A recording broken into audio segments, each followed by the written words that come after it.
अस्सलाम वालेकुम, हमारी अभी आप देख रहे हैं मेरा चैनल। ब्रेकिंग न्यूज़, ईरान अरब जंग करवाना असल में इसराइल की साजिश थी।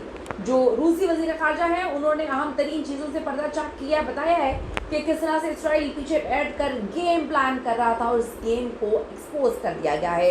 ईरान का अमारात में बंकर्स पर हमला, जहाँ पर 200 से ज़ायद जो अमरीकी कमांडर्स हैं इन पर हमला करने की इतलात मौसूल हो रही हैं। यहाँ पर क्या अब ट्रम्प जो कि बार बार धमकियाँ दे रहा है कि वो फ़ौजी कार्रवाई करेगा, ज़मीनी कार्रवाई करके नीस्तो नाबूद कर देगा ईरान को। खैर वो तो 1 महीने से नीस्तो नाबूद कर चुका है, ईरान को तबाह बर्बाद कर चुका है। ईरान की अब क्या स्ट्रेटजी होगी आगे, इस वक्त चीन और पाकिस्तान क्या इंपॉर्टेंट रोल प्ले कर रहे हैं, आज की वीडियो में इस पर हम बात करने जा रहे हैं। दूसरी तरफ सुहेल अहमद साहब का एक 20 सेकंड का क्लिप जिसने सोशल मीडिया पे तो तबाही मचाई है, उसका जो इम्पैक्ट है बड़ा अजीब है। और अब उन्होंने क्लैरिफिकेशन क्या देने की कोशिश की है, अब वो झूठ बोल रहे हैं या पहले उन्होंने सच बोल दिया था, आज की वीडियो में इस पर बात करेंगे। रिक्वेस्ट है चैनल को सब्सक्राइब करें, हमें इसकी ज़रूरत है, आपकी सपोर्ट की ज़रूरत है और वीडियो को आखिर तक मुलाहिज़ा आपने ज़रूर फरमाना है। सबसे पहले बात करें थे रूसी वज़ीर ख़ारजा की। जो रूसी वज़ीर ख़ारजा है उनका बयान बहुत ज़्यादा इम्पॉर्टेंट है और इस अमरीकी और इसराइली तनाज़े को वाज़ेह करता है। ये इसराइल की हिकमत अमली है। उन्होंने कहा कि वाशिंगटन और तिल अबीब का मकसद ईरान और खलीजी रियासतों के दरमियान इख्तलाफात पैदा करना है, आपस में लड़ाई, ताकि हम ये जंग शुरू करके पीछे हट जाए और ये आपस में लड़ते मरते रहें। उन्होंने कहा कि ये एक साजिश है ताकि मशरिक़ वस्ता कभी मुत्तहद ना हो सके, अमरीका अपने फ़ौजी अड्डे बरकरार रख सके और ये लोग आपस में डरते रहें, लड़ते रहें और मरते रहें। हथियारों की फ़रोख्त के हवाले से उन्होंने कहा कि ये सारी जारी रहे। लारूफ ने जो खलीजी अरब ममालिक हैं उनसे पूछा कि क्या आप जो हैं अमरीका और इसराइल की जारियत की मज़म्मत आपने की है। उन्होंने कहा कि ईरान खुद को दिफा कर रहा है, खुद का दिफा वो खुद कर रहा है, जबकि अमरीका और इसराइल ने गलत अंदाजे लगाए हैं।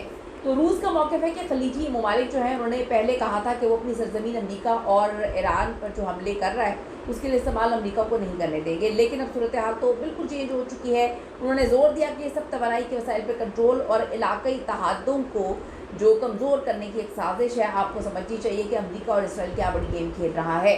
अब आते हैं एक इंतहाई बड़ी खबर की जानिब, जहाँ पर ईरान ने मुत्तहदा अरब अमारात में एक खुफिया मकाम पर जो है वो हमला किया।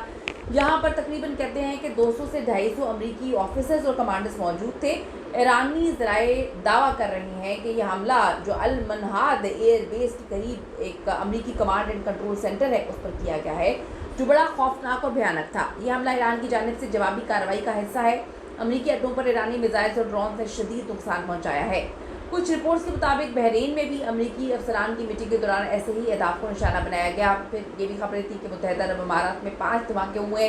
तो ये हमले ज़ाहिर करते हैं कि ईरान अब सिर्फ दिफा नहीं कर रहा, बल्कि इलाकई जो अमरीकी मौजूदगी है उसको बराह रास्त चैलेंज कर रहा है। रूसी वज़ीर ख़ारजा ने बड़ी इंपॉर्टेंट बात कही है कि समझने की ज़रूरत है कि क्या मामला है, किसको फ़ायदा है, क्या गेम्स खेलने की कोशिश करें तो आप अपनी सरजमीन ईरान के ख़िलाफ़ जब इस्तेमाल करने देंगे तो फिर ईरान भी आप पर हमला करेगा। बात करते हैं फ़ौजी इंफ्रास्ट्रक्चर की। ईरानी हमलों ने जो अमरीका और इसराइल की मजबूत फ़ज़ाई दिफाई निज़ाम है उसकी कमज़ोरियों को भी बेनकाब कर दिया है।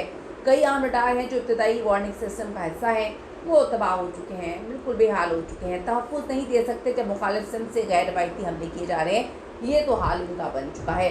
अब मुआशी पहलू की बात कर लेते हैं जो कि पूरी दुनिया के लिए बड़ा इंपॉर्टेंट है। ये तनाज़ा इसराइली जो स्टार्टअप है उसकी हम बात करते हैं।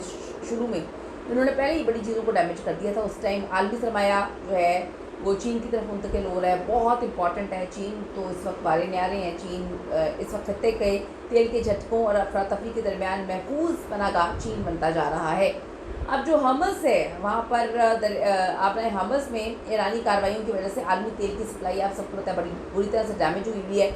इससे आलमी मैशत पे काफ़ी प्रेशर बढ़ रहा है। अब ईरान की जानिब से तेल की तनसीबात और जो ट्रक्स हैं, टैंक्स हैं, उनको निशाना बनाने की धमकियाँ भी दी जा रही हैं कि अमेरिका अगर बाज ना आया तो फिर हम मुकम्मल तौर पर हर चीज़ को तबाह बर्बाद कर देंगे। दूसरी अब अहम खबर है पाकिस्तान के हवाले से। सुहेल अहमद के हवाले से बात कर लेते हैं, बड़े अच्छे अदाकार हैं। उनके हवाले से हाल ही दिनों में एक वायरल क्लिप बहुत ज़्यादा तनाज़े का बाइस बना हुआ है। तो मैं आपको बताती चलूँ, वो क्लिप ऐसा लग रहा है जो नज़र आता है कि थोड़ा सा सियाको सबाक से हटकर पेश किया गया है। सुहेल अहमद साहब ने मजहबी और कौमी जज्बात का एहतराम करने की बात वो कहते हैं मैंने की है, और सोशल मीडिया पर सियासी पॉइंट स्कोरिंग के लिए थोड़ा सा इसको आगे पीछे कर दिया गया है। तो हमें चाहिए कि हम ज़रा मजहबी और कौमी मजहबी मामला पर अगर हम बात करें تو ہمیں جو ہے وہ احترام کریں اور بیجا تنقید سے گریز کرنا چاہیے. فنکاروں کو بھی اپنے بیانات میں بہت احتیاط کرنی چاہیے, بہت احتیاط کرنی چاہیے. آپ یہ دیکھیں کہ جو منہ سے نکلتا ہے وہ پھر کوٹھوں چڑھتا ہے. آپ اپنے منہ سے جو نکالیں گے, آپ میں کیا کہوں, کسی کو خوش کرنے کے لیے آپ کے منہ سے کچھ غلط نکل رہا ہے تو وہ پھر غلط آپ کو اپنا خود ہی صاف کرنا ہے, کوئی آپ کو ڈیفینڈ کرنے نہیں آئے گا. اصل واقعہ کیا ہے, ایک وائرل کلپ پہ سویا احمد صاحب نے گفتگو کے دوران مثال دیتے ہوئے جو ہے حضرت امام حسین علیہ السلام اور جو یزید ہیں اس کا ذکر کیا. انہوں نے مقبولیت ورسس حق کے تناظر میں جو ہے بات کی, یعنی کہ ہر وہ چیز جو زیادہ لوگوں میں مقبول ہو ضروری نہیں کہ وہ درست بھی ہو. اس پر میں زیادہ کامنٹ نہیں کروں گی, آپ زیادہ سمجھدار ہیں. آپ کی اس پہ کیا رائے, اپنی قیمتی رائے ضرور دیجیے گا. See you in the next video.